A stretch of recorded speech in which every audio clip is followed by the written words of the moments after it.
Bueno, hermanos, el año pasado estuvimos gran parte del año enseñando Primera de Juan, Tesalonicenses, Primera de Tesalonicenses.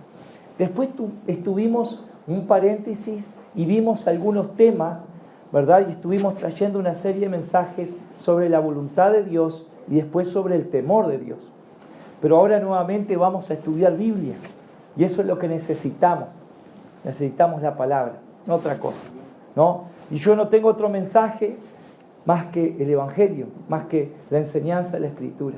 Así que Dios quiera que al comenzar el estudio de este libro podamos entregarnos de lleno a la enseñanza de la palabra de Dios. ¿Saben? Primera de Juan es precioso, es precioso.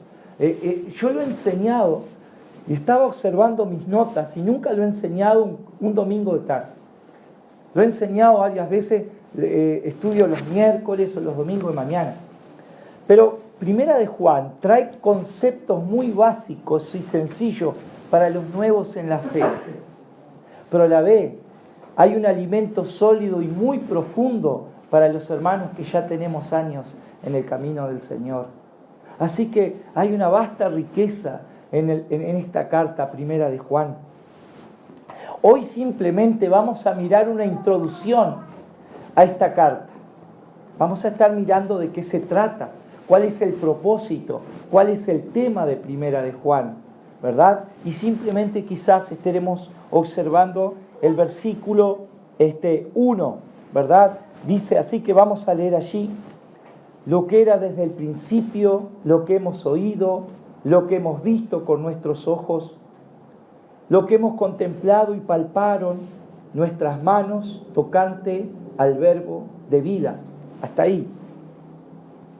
La carta de Juan fue escrita, según algunos dicen que fue en el año 90 hasta el año 95 después de Cristo. Fue escrita por el apóstol Juan, cuyo, ¿verdad?, nombre lleva la carta. El apóstol Juan escribió 5 libros en la Biblia. Creo que, ¿verdad?, después del apóstol Pablo, es el apóstol que escribió más libros en el Nuevo Testamento. Él escribió el Evangelio de Juan, primera, segunda y tercera de Juan, las epístolas, y después escribió el libro de Apocalipsis. Así que, ¿quién era Juan? Y quiero mirar un poquito del autor. Juan era hijo de Zebedeo, hermano de Jacob, o conocido Santiago. Cuando el Señor Jesucristo comienza su ministerio, Él va y llama a 2 hermanos. ¿Recuerdan? Eso está en Mateo capítulo 4, versículo 21. Juan y Jacob, o Santiago, su hermano, estaban pescando, juntamente con su padre. Y el Señor Jesucristo viene y los llama. Anteriormente a eso había llamado a 2 hermanos más. ¿Quién eran? Pedro y Andrés. Pedro y Andrés. Ahora llama a Juan y a Jacob. Y es interesante, yo observaba la respuesta de fe que tuvo el apóstol Juan. Y también, por supuesto, su hermano, Santiago. Porque dice el verso 22 de Mateo 4, dejándolo, al instante le siguieron. Dejándolo, al instante le siguieron. Y uno puede pensar, hermanos, ¿qué dejaron? ¡Ay! Dejaron todo. Dejaron su trabajo, dejaron la remuneración económica que ellos tenían por su trabajo. Dejaron inclusive a su padre. ¿Por qué? No digo que quizás Juan, verdad, cortó todo lazo con su padre, pero aún a su padre estaba allí, pescando con ellos. Y él, verdad, dejó quizás, uno puede pensar sus proyectos que él tenía de vida. Dejó su futuro, ¿verdad? Dejó tantas cosas por seguir a Cristo. ¿Cuántos de nosotros hemos dejado, y usted ha dejado, ¿verdad?, quizás amistades, fama, oportunidades en el mundo por seguir a Jesucristo? Hay otros quizás están vacilando y dicen, bueno, pero yo sigo a Cristo, tengo que dejar. Sí, tenés que dejar. Hay cosas que hay que abandonar. Y Juan estuvo dispuesto a seguirlo, dejándolo todo. Y es interesante que la Biblia dice al instante.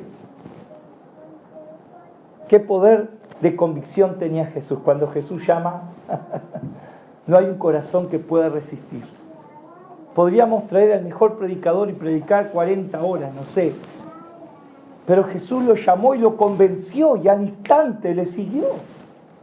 Ese llamado eficaz que hace Jesús a las almas. Es como cuando Mateo, otro apóstol, estaba sentado al banco de los tributos y Jesús viene y lo convence con una sola palabra. Sigue. Y se levantó y le siguió. Y dejándolo todo, dice, le siguió. Eso es maravilloso. Ahora, todos nosotros de alguna forma hemos recibido ese llamado. ¿Cómo Jesús hoy te llama? A través del Evangelio, la predicación de la palabra. El Evangelio no es más otra cosa que tú rindas tu vida al Salvador y sigas al Señor Jesús. Así que si no le has seguido, el mensaje para ti hoy es síguele. Rinde tu vida al Señor. ¿Sabes? Es interesante que Él comienza su ministerio, ¿verdad? Cuando Juan comenzó su ministerio, fue llamado y apodado Hijo del Trueno. Y fue llamado y apodado Hijo del Trueno por el propio Señor Jesucristo. Eso está en Marcos capítulo 3, versículo 7. Y uno piensa, ¿por qué sería que Juan era apodado Hijo del Trueno? No tenía nada que ver con meteorología, hermano. No era un problema de que Juan estudiaba las tormentas. Estaba hablando del carácter impetuoso que tenía. Juan se enojaba con facilidad, no era paciente, no tenía un carácter pulido por el Señor. Era un hombre temperamental. No había sido perfeccionado en el amor. Así que en cierta ocasión es interesante porque andaban evangelizando con el Señor Jesucristo y fueron a los samaritanos y los samaritanos no le recibieron. Y Juan y Jacob, su hermano, no tuvieron la mejor idea que le dijeron al Señor: Señor, ¿y si pedimos que caiga fuego del cielo y los queme a todos? Porque vieron, Juan era así. Mirá esta gente que nos rechaza, y si pedimos un juicio instantáneo y que los elimine. Y qué paciencia la del Señor Jesús, ¿no? Jesucristo dice, imagínense la mirada del Señor, ¿no? Y ustedes no saben de qué espíritu son. Yo he venido a salvar las almas, no a perderlas. Pero hermanos, lo maravilloso es que a través del tiempo, Cristo, Dios, fue perfeccionando su vida y su carácter. Y hermanos, todos ustedes saben cómo fue llamado el apóstol Juan al final de sus vidas. ¿Cómo fue llamado? El apóstol del amor. El apóstol del amor. ¿No es maravilloso eso, hermano? ¿No es precioso que era un hombre temperamental, irritable, impaciente, iracundo? Y por último, Juan fue un hombre amoroso, paciente, amable, lleno de los frutos del Espíritu. Hermanos, eso habla de un carácter totalmente transformado. Totalmente transformado. Gracias. Sí, pero no es un problema de... Es un problema de... Y hermanos, ¿saben? La madurez cristiana no se basa en cuántos años nosotros tenemos dentro de la iglesia. Usted puede tener 80 años dentro de la iglesia y no ser maduro. No se basa, hermanos, en cuánto conocimiento teológico tenemos. Podemos tener, hermanos, la mejor biblioteca y podemos tener todos los cursos de teología hechos, habidos por haber. La madurez cristiana se basa, hermanos, tampoco se basa en los talentos, los dones que yo tenga. Yo puedo predicar, puedo hacer muchas cosas. Hermanos, se basa en un carácter manso y humilde, conforme al carácter de Cristo Jesús. Ahí está la madurez cristiana. Dice Gálatas 5:22, más el fruto del Espíritu es gozo, paz, amor, bondad, fe, mansedumbre, templanza. Todas estas cosas forman el carácter de Cristo en nosotros, forman a Cristo en nosotros. Así que Juan había alcanzado esa madurez. Juan fue el único apóstol que no murió de forma natural. Todos los demás murieron como mártires por predicar a Cristo, pero Juan murió de anciano. Interesante que a Juan, su hermano Jacob, ¿verdad?, que también, ¿verdad?, fue uno de los apóstoles, fue el primer apóstol que murió como mártir. ¿Recuerdan? ¿Quién lo mató a Jacob? Herodes. Lo decapitó. Así murió el primer apóstol, Jacob, hermano de Juan.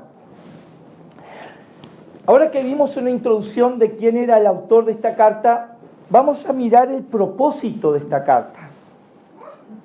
Vemos, hermanos, varios propósitos en la carta. Y quizás usted puede leer algún otro comentario y quizás pueda tener algún matiz o sacar algunos otros. Yo he tratado de basar el propósito de la carta más que en los comentarios, sino en lo que dice la carta. Y hay una palabra específica. Cada vez que aparece esta palabra, ¿para qué?, ahí está el propósito.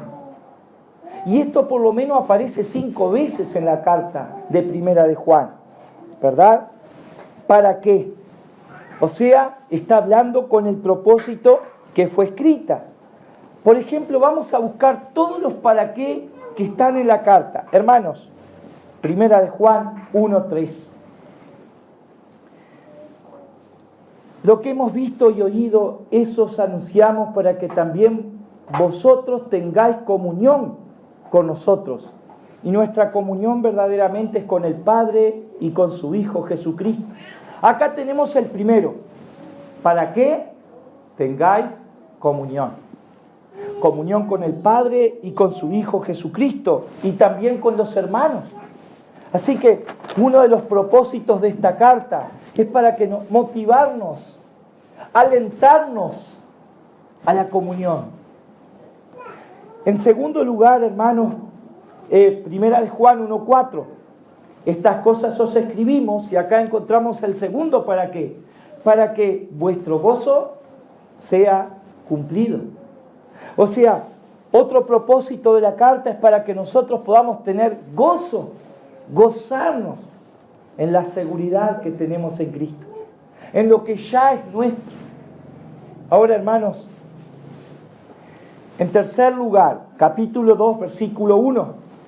Hijitos míos, estas cosas os escribo a vosotros para que no pequéis. El tercer propósito, hermanos, es para que no pequemos. Para que no pequemos. Cuarto propósito, Primera de Juan, capítulo 5, versículo 13. Estas cosas os he escrito a vosotros para que sepáis que tenéis vida eterna. El cuarto propósito, Dios quiere que tú sepas que tienes vida eterna, como algo seguro, algo real, algo tangible, ¿verdad? Y en el mismo versículo aparece el quinto propósito, para que creáis que Jesús es el Hijo de Dios, es el Mesías, es el Salvador, para que creamos que Jesús es el Hijo de Dios. Ahora, hermanos, después en el estudio de esta carta, vamos a desarrollar cada uno de estos conceptos, de estos propósitos. Ahora, yo quiero mirar algunos conceptos que Juan introduce en esta carta. Interesante que Pablo, por ejemplo, habla de la iglesia como un cuerpo, el cuerpo de Cristo. Pero Juan habla de la iglesia como una familia. Si bien la palabra familia no aparece, pero sí da el concepto de la iglesia como una familia. Miren, la palabra padre en la carta de Primera de Juan aparece 13 veces. Y la palabra hijitos 11 veces. Hermanos, la iglesia es una familia. Eso es la iglesia. Y aun cuando nosotros, hermanos, no somos una iglesia, una familia perfecta. Y no somos una familia perfecta porque todavía estamos en este cuerpo, luchando contra nuestros pecados. No, hermano, la iglesia, la familia perfecta en Cristo está en el cielo. Yo siempre le digo, verdad, a los nuevos que nos visitan por primera vez, bienvenido a la iglesia imperfecta, porque no somos perfectos. Pero eso no deja de que la familia de que la iglesia es una familia. Así tenemos que ver, así debemos de sentirnos, hermanos. Miren, es fundamental para el cristiano esta relación familiar de comunión con los otros creyentes. Para que un creyente esté fortalecido, animado en la fe, hermanos, yo creo que es fundamental la comunión, la relación familiar en la fe que tenemos con los demás. Roberto siempre, nuestro hermano Roberto dice, en la Biblia no existe el llanero solitario. Eso de las películas. Hermanos, cristiano llanero solitario no existe. La Biblia habla de un cuerpo, habla de una familia. Debemos de buscar esa comunión, debemos de buscar esa relación, debemos de buscar crecer en eso, hermano. Si usted me pregunta a mí, no, pero yo estoy acá porque soy el pastor, ¿no? Hermano, le voy a decir así. Si una de las cosas que me ha ayudado a perseverar y estar firme en la fe hasta el día de hoy ha sido el apoyo, la comunión, el ánimo que me han dado mis hermanos en Cristo todos estos años. Y así como yo necesito de usted, usted necesita de mi comunión y unos de los otros. Quizás hoy usted sea animado, pero mañana usted esté animando a otro. Hace poco leí algo que me gustó mucho y yo lo compartí. Y dice así: la iglesia no es un edificio a donde uno va, sino una familia donde uno pertenece. Qué preciosa es verdad. La iglesia no es un edificio donde uno va, es una familia donde uno pertenece. Ahora, esta carta es considerada una epístola. Usted dirá, ¿qué es una epístola? Una vez alguien dijo si eran las esposas de los pastores, porque no tenían ni idea. Pero la epístola significa carta. Es eso. Y carta de los apóstoles. Eran cartas que los apóstoles escribían a las iglesias. Ahora, esta carta es considerada una carta general. ¿Por qué? Porque no está dirigida a una persona específica o a una iglesia específica. No hay nombre. Es una carta universal para todos. Hay 3 temas que resaltan en la carta. Es la fe, el amor y la obediencia. Y saben, es interesante que la carta de Juan expresa conceptos absolutos. No hay matices, no hay grises en la carta. Uno podría decir, Juan es medio extremista, ¿no? Era extremista. No sé si, o sea, Juan era blanco o negro. Juan dice en la carta, o sos hijo de Dios o sos hijo del diablo, punto. O estás en la luz o estás en las tinieblas. ¿Estás en la verdad o estás en la mentira? O sea, Juan, ¿verdad? Es así. Y usted en esta carta dice, ¡wow! Ahora, hermanos, sin embargo, el mayor propósito de la carta, si bien estuvimos mirando algunos de ellos, es para que nosotros podamos tener pruebas o evidencias de un verdadero creyente. Si bien, hermanos, estuvimos leyendo 5 propósitos en la carta, hay un propósito fundamental. Y ponga atención porque esto es interesante. ¿Usted está dudando de su fe? ¿Cómo yo puedo saber si soy un hijo de Dios? ¿Cómo yo puedo saber si tengo comunión con Dios? ¿Cómo yo puedo saber si Dios realmente ha obrado en mi vida y yo he nacido de nuevo? Lee la carta de Primera de Juan. Porque la carta de Primera de Juan tiene ese propósito de evidenciar una fe genuina, una comunión verdadera. Y es para, hermanos, no es para poner en duda a los verdaderos creyentes. Al revés, es para darte confianza. Es para darte gozo de saber que estás en la verdad y que estás en comunión con Él. Es para afirmar tu esperanza. Pero también, hermano, así como asegura y fortalece la fe de los verdaderos creyentes, es una carta de exhortación, dura exhortación, para los que profesan creer, pero no son genuinos cristianos. Por eso Juan, si nosotros buscamos esta expresión, si decimos, el que dice, mire, usted puede mirar capítulo 1, capítulo 2, fácil, aparece 5 veces esta expresión, el que dice. Pero lo que está diciendo Juan, si vos decís una cosa y tu vida dice otra, no te mientas más. Necesitas examinar tu fe. Y necesitas tener un genuino y verdadero arrepentimiento en tu vida. Y no caminar engañado hacia el infierno. Hermanos, si hay algo que tenemos que tener seguridad desde nuestra salvación. Y Juan entonces trata con eso.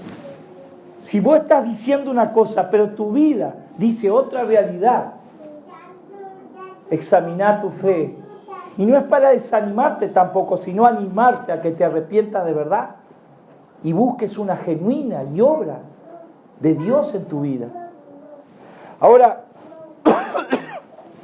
nosotros podemos ver que Juan usa esos sinónimos para darnos entendimiento de los hijos de Dios, de los creyentes.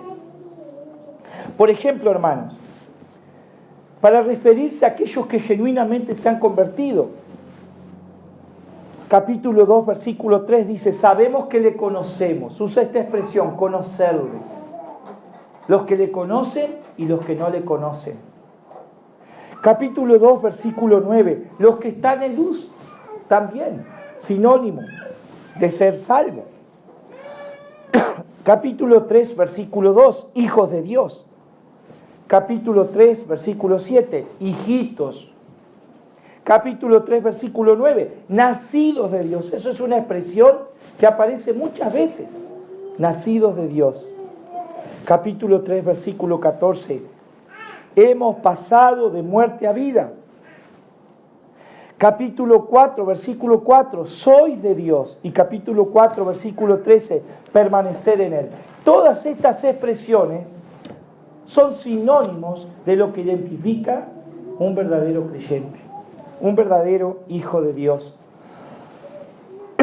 Así que estas pruebas de una genuina y verdadera comunión con Dios están desarrolladas en el libro. Ahora, hermanos, ¿cuáles son esas pruebas? Y después, hermanos, en el estudio de la carta vamos a examinar una a una.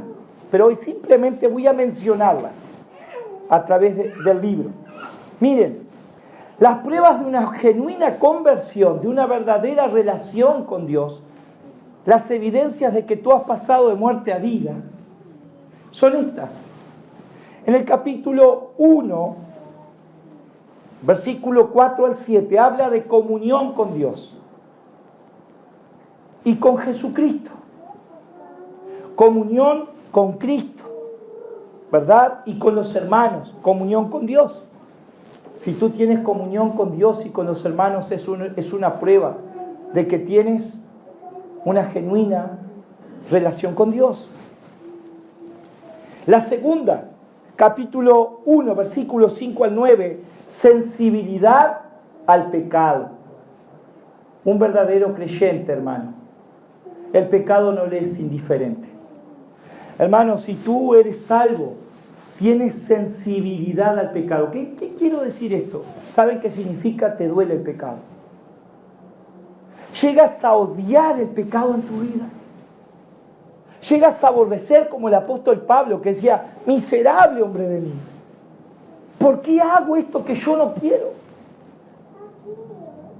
Y hermanos, y un verdadero creyente no tiene paz hasta que no confiesa el pecado y se arrepiente. Por eso dice Juan, si confesamos nuestros pecados, Él es fiel y justo.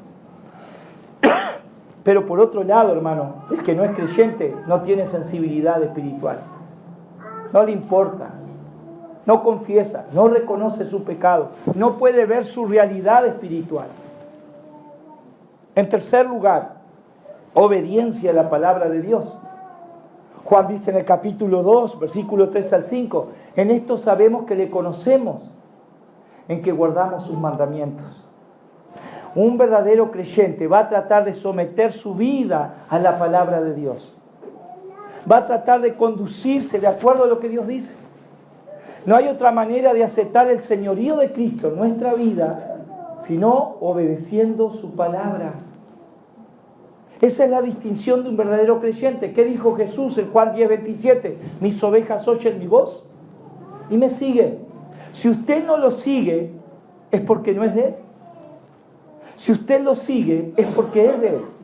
Si en su corazón todavía hay una barrera y una muralla, todavía no se ha humillado ante Jesucristo y no se ha doblegado ante su palabra para hacer su voluntad, entonces tiene que abrir los ojos y examinar su fe. Pero un verdadero creyente es aquel que se ha humillado, se ha sometido. Queremos obedecer. Y no estamos diciendo que somos 100% obedientes, pero internamente el Espíritu Santo te ha puesto el deseo de seguir a Cristo y obedecerlo. Hermanos, en cuarto lugar, 1 Juan 2:15, otra señal de que un creyente ha nacido de nuevo, ¿saben cuál es? Rechazo al mundo. Rechazo al mundo. Ahora, ¿qué significa rechazo al mundo? Que nosotros odiamos a los incrédulos, los que no conocen al Señor. Hermanos, los tenemos que amar. Estamos diciendo rechazo a las prácticas pecaminosas que el mundo se deleita. La Biblia dice, el necio se mofa del pecado. O sea, se complace, se burla, se ríe. Hermano, el mundo consume inmoralidad. Hermanos, hoy en el carnaval se puede ver cualquier cosa. Me decía un hermano que ponían una figura de un Cristo y otros azotándole, ¿verdad? Como un diablo azotándole, como la figura, ¿verdad? Una blasfemia tan grande, ¿verdad? Como que el diablo derrota a Cristo. Y después, hermanos, toda la inmoralidad que usted se puede imaginar. Y eso es lo que consume el mundo. Saben, hermanos, que muchos de ustedes cuando se han convertido les pasa eso, ¿no? Que Dios empieza a obrar en nosotros y ya no nos complacemos con eso. Y ya a lugares que íbamos y nos sentíamos cómodos, ya no vamos. Porque parece que ya no pertenecemos. Y conversaciones que teníamos y ya no tenemos tema. Y fiestas que íbamos, ya no vamos. Porque hay algo que cambió en vos. Yo sabía de una parejita de creyentes que se convirtió un domingo. Y ellos eran excelentes bailarines, iban a todos los bailes y bailaban. Bueno, muy bien, se convirtieron. Al próximo domingo, ¿qué pasó? Fueron al baile. Te dirá, ¿cómo que? Sí, fueron al baile, eran nuevos, no tenían entendimiento. A la mitad del baile se miraron y se dijeron mutuamente, ¿qué estamos haciendo acá? Nadie les exhortó, nadie les habló. De ahí se fueron, hermanos, y nunca más volvieron. ¿Por qué, hermanos? Porque cuando Dios te salva, hace una obra interna, hermano. Entonces podríamos seguir hablando, hermanos. Otra prueba fundamental, capítulo 2, versículo 9 al 11. Y Juan es drástico con esto. Amor a los hermanos. Dice que no ama a su hermano, está en tinieblas. Es tremendo. Y estar en tinieblas es sinónimo de no haber experimentado la salvación. Es lo que está diciendo Juan. Si uno examina la carta, hermano, estar en tinieblas es no haber recibido la luz de la salvación, del Evangelio. Juan dice que una señal clara de que tú has pasado de muerte a vida es que ahora es que amas a los hermanos. Dice, en esto sabemos que hemos nacido de nuevo, en que amamos a los hermanos. Hermanos, en séptimo lugar, otra evidencia que somos verdaderos creyentes es que hemos sido iluminados para conocer la verdad de Dios. El capítulo 4 de 1 de Juan dice, hijitos, muchos falsos espíritus han salido por el mundo. No creáis a todo espíritu. Y lo que está diciendo es que hay muchas religiones y muchas falsas doctrinas, falsos profetas, falsos maestros. Pero ¿saben qué? Aquellos que somos de la verdad, que tenemos el espíritu de verdad, el espíritu te ilumina, te da convicción para conocer lo que es la verdad, para saber reconocer la mentira del error. Hermano, yo le voy a decir así, los incrédulos son atraídos por la mentira. Los incrédulos son atraídos por el engaño. Están propensos y dispuestos a creer cualquier aberración, cualquier disparate. Creen cualquier cosa, menos la verdad. Pero los creyentes, hermano, sabemos que es verdad. Podemos reconocer, hermano. Entonces, otra cosa, hermanos. Otra evidencia de que hemos pasado de muerte a vida es rechazo del mundo. El capítulo 3, versículo 13 de 1 de Juan dice, hermanos míos, no os extrañéis si el mundo os aborrece.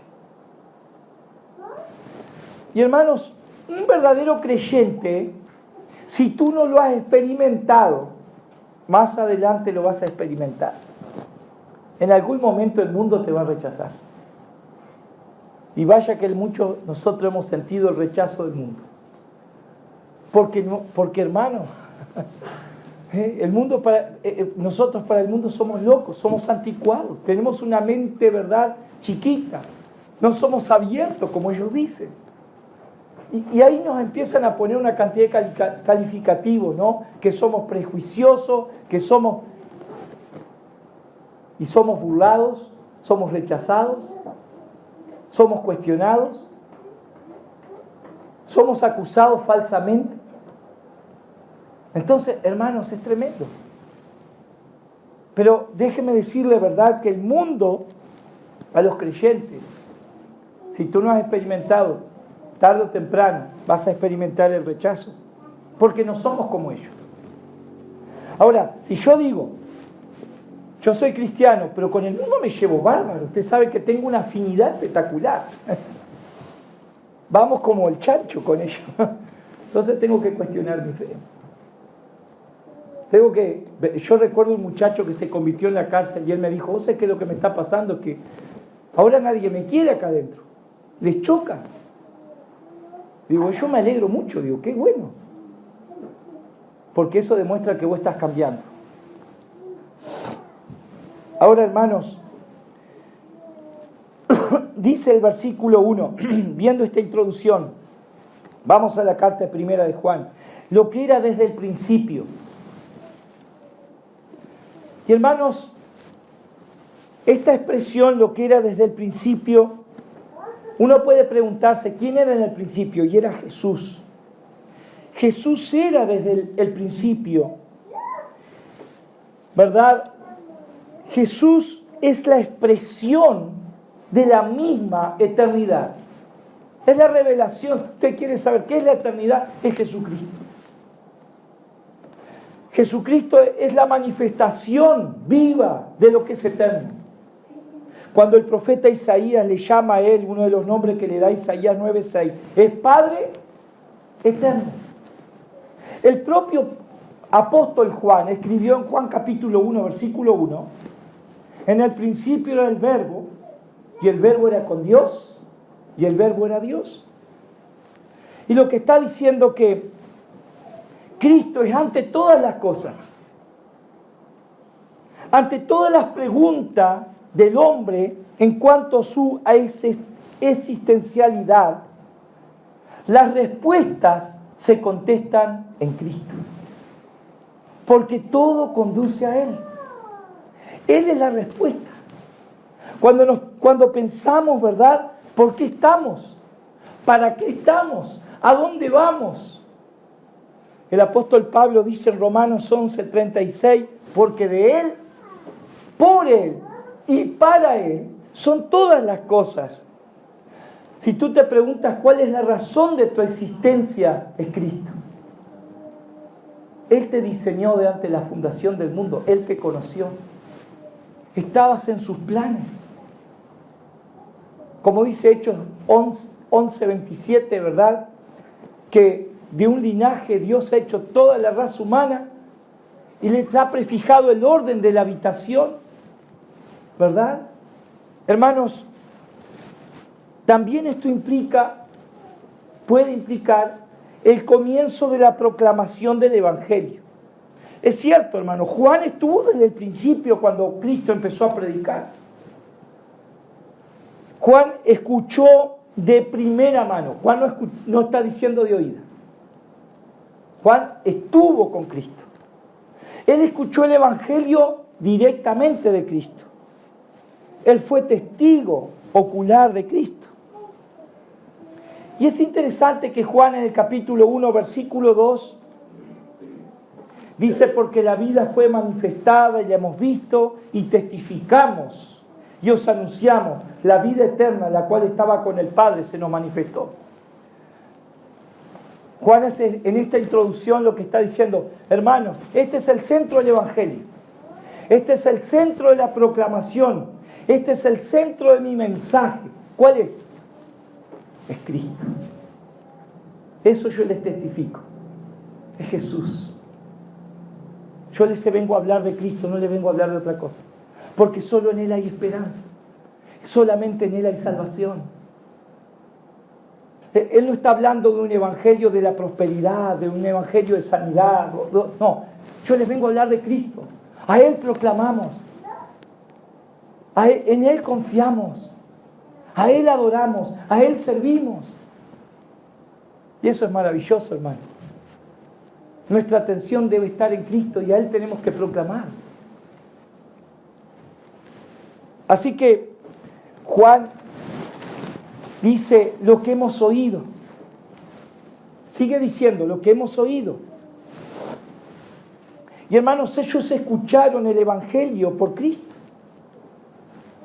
Así como las primeras veces que empezaron a escuchar al Señor. Y Cristo empezó a predicarles el Evangelio de primera mano. Y la palabra empezó a obrar en sus vidas. Yo no sé en qué momento Juan fue salvo. Pero hubo un momento determinante que cuando el Señor Jesús lo llama, en algún momento él confió y creyó y experimentó la salvación. Y no es diferente a ustedes, queridos. Porque como nosotros hemos respondido a Cristo, Él es por escuchar la palabra. ¿Cómo se salvan las almas? Por escuchar la palabra. Romanos 10:17 dice, la fe viene por el oír. Y el oír de la palabra de Dios.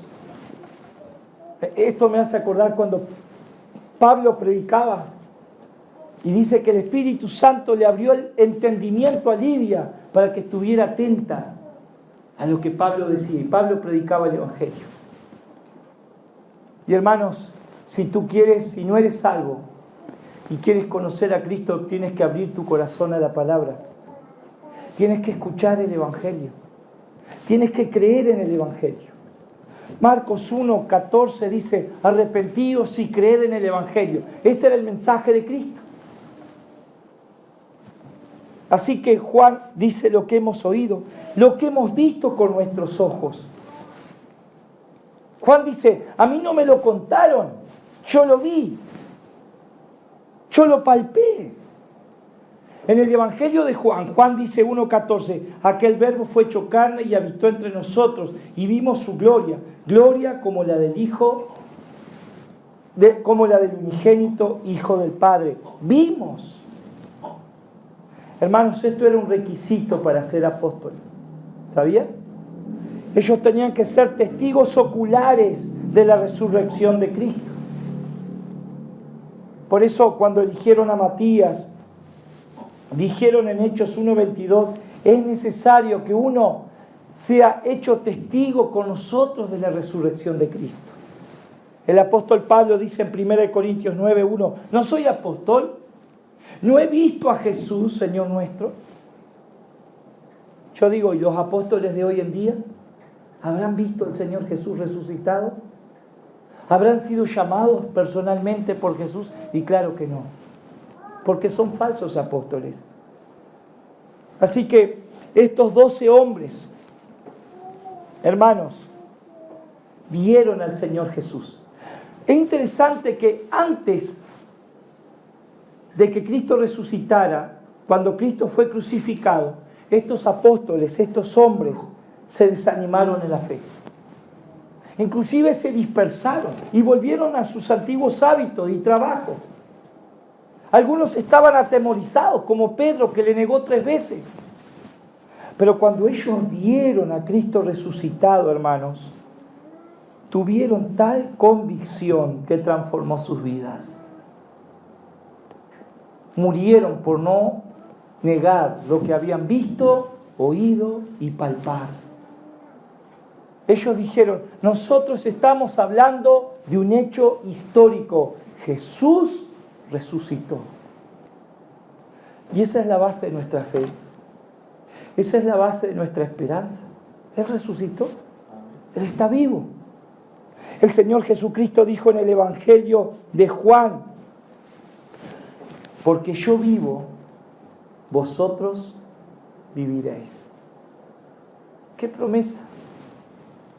Y estos hombres, hermanos, Juan dice, yo he visto a Jesús. He palpado, he tocado. Y hermanos, por eso nosotros creemos que el cielo existe. Creemos que hay una eternidad. Creemos que hay un alma. Creemos que hay un Dios. Creemos que hay un juicio. Creemos en la salvación. Porque hay alguien que venció la muerte, venció la tumba y se levantó de entre los muertos. El que nos da esa promesa resucitó. Jesús dijo ante la tumba de Lázaro, yo soy la resurrección y la vida. El que cree en mí, aunque muera, vivirá. Y luego hace una pregunta, ¿crees esto? Y sería una pregunta para todos los que estamos acá. ¿Cuántos de ustedes creen genuinamente que después de la muerte van a abrir sus ojos en la eternidad? ¿Cuántos de ustedes creen genuinamente que Jesús es el Hijo de Dios, que murió y resucitó, y que en Él hay perdón y vida eterna? Yo te invito a que creas en Él. Vamos a terminar orando al Señor.